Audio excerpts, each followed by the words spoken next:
My name is Tyson Ibrahim, and to start with, I'm Tanzanian by origin. I was born and raised in Tanzania, and I'm not an activist, and I'm not a politician. When it comes to title, I'm a pastor. I've served in pastoral ministry at local church capacity in Tanzania before. I was very shocked to see what happened to my fellow Tanzanians. And I'm saying this because the world knows Tanzania to be the most peaceful place ever. I have traveled out of Tanzania, and wherever I go, I'm so proud to call myself a Tanzanian. And most of the people knows about Tanzania, and one of a very outstanding character about Tanzanians is peaceful people, and it's a peaceful country. And that has been like that until the latest election in October 29, 2025, whereby the so-called government slain citizens and killed them without any compassion or mercy. I was also surprised to see that there are other organizations that supports the government or still supports the government until now. We've seen religion organization supporting the government still, even after what it had done, which sounds so diabolical. But this is what I know. The government loses its legality once it starts killing the people. Because guess what? You're not supposed to kill those people. You're supposed to lead them. And the fact that you can kill your own people shows how you're incapable of leading. And also, I was surprised that my church, as I said, I'm a Seventh-day Adventist, in Tanzania, hasn't said a word. I've heard other churches, I've heard Roman Catholic, I've heard some good Muslim are standing out there for the people, which is really what Tanzanians needs right now, because you can't rule yourself out thinking that your members did not die in this tragic event done by the so-called government. I want to call out the Seventh-day Adventist Church. This is the time to stand with people, because guess what? I know the church doesn't need to involve itself in politics. It shouldn't. I know you might find it easy to hide yourself in Romans 13 verse 1 that says that every governing authority is established by God, but you've sinned it. There is no way that God can establish a governing authority that kills its own citizens. That one is unacceptable. There's no way that God can do that. One of the things that I know, and this is what church taught me, is the church is a part of a community. That's the first thing. But the second thing that I know about the church is the church speaks the truth. And guess what? This is the time for you to speak the truth, and also the time for you to stand with the citizen, because those citizens are your members. This is the time to show them that you are there for them. I'm also aware about the reconciliation, which is backed up by Commonwealth, which is going to happen very soon.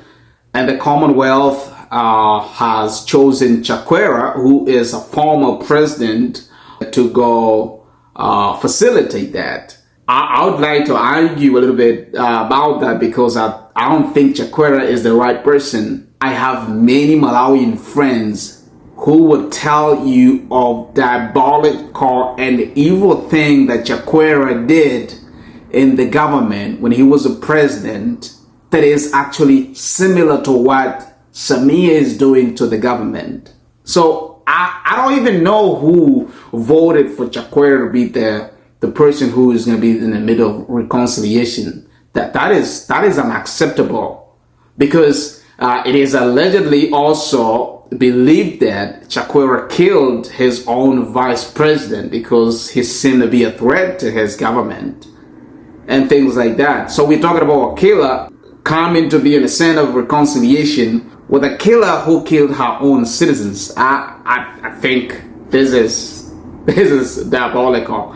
And if you would ask me who would I choose, I think I would prefer Ian Khama, the former president of Botswana, who actually shares the mindset of Tanzanians in Tanzania and out of Tanzania, because it's obvious that nobody wants Samia in power. We want him out. And if you guys are finding the reason to see this through, let the right people do this. Don't send the wrong people. Because guess what? What I think Commonwealth is doing, and I'm just calling you out, Commonwealth, right now, is what you're doing. You're trying to do a favor to Samia Suluhu so that when it comes time, you guys can request a favor back and continue with your neocolonialism schemes. That's what I think. So send the right person in Tanzania, and don't send somebody who shares the same character with the person that Tanzania wants out of power.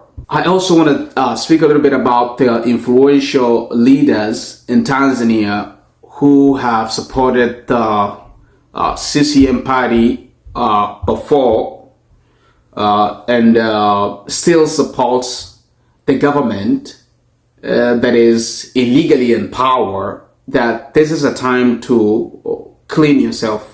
I'm telling you, those people that you're backing up, I know you're doing this because of money. There is no patriotism in you. Your patriotism is bought already by money. I know whatever you're doing, you're working, you're putting a food on the table. But this is not the time that you should be doing that. Why? Because right now, Tanzania is mourning and Tanzania is fighting, and Tanzania is in the war of liberating itself. And it's better for you to be a part of it, because when we get there, where Tanzania is free and liberated, guess what? There's not going to be a place for you in Tanzania. If that is what you want to continue pursuing and not siding with the citizens, guess what? This is a time for you to find a country that you're going to run to, because Tanzania might not be a healthy place for you to be after the citizens has taken back their country, because that time is coming. But the other thing, let me call out the artists. Yeah, I might be a pastor, but it doesn't mean that I don't listen to them. I listen. I listen to my bongo flavor music.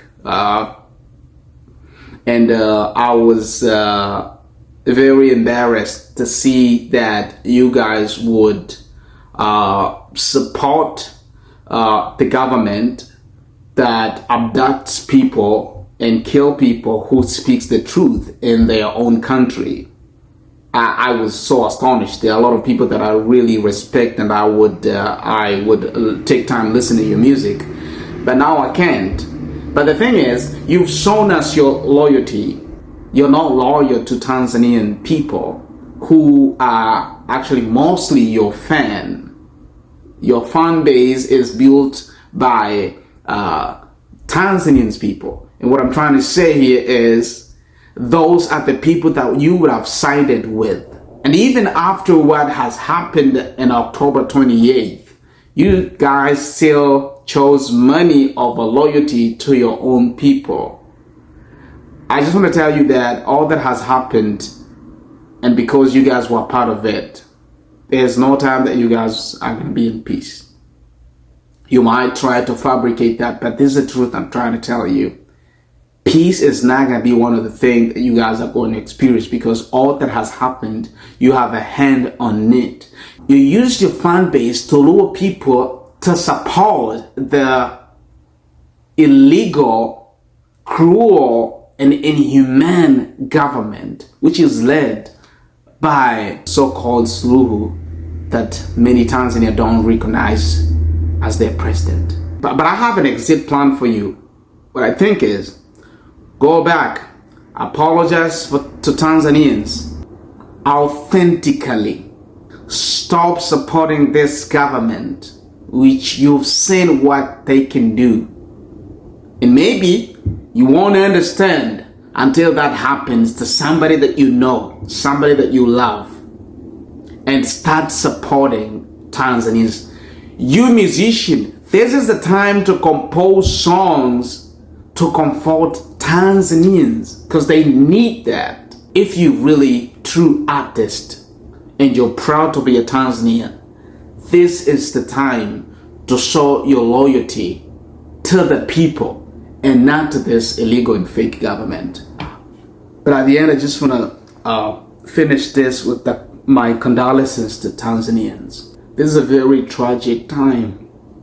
I know some of you who are alive are mentally challenged right now, and you're wondering what is going to be the stake of our country. What is the future of our country? One thing that I know of is the voice of people is the voice of God. And in God's time, He's going to bring what we deserve. And He's going to take out of the way what we do not deserve to have. And this is the time that everyone is going to be free. There's going to be a rule of law. Nobody's going to be intimidated. And you're going to live happily ever after. I'm so proud of you, Gen Z, who are doing a remarkable job.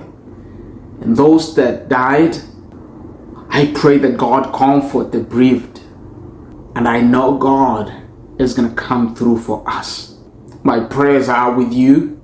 For those that involve themselves in killing people, the police officers that shot people, I can understand you, Zanzibar police, because you are seeking revenge, even if my Bible tells me that revenge is the Lord's.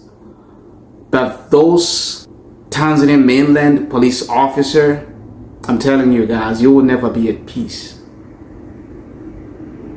And those groups of thugs that came in the country from Uganda and those from Zanzibar, led by Omar and some of the military personnel that participated in killing people, and even the government that gave order to do this.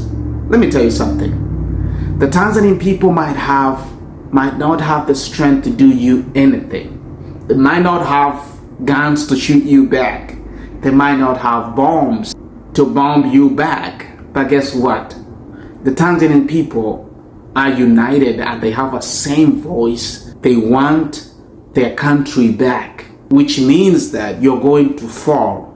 But even after falling, you will never have peace.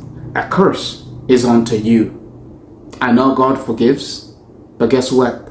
The consequence of sin avails. And that is going to follow you. The Bible says to the fourth generation, to your fourth generation. Go ahead and say this AI too.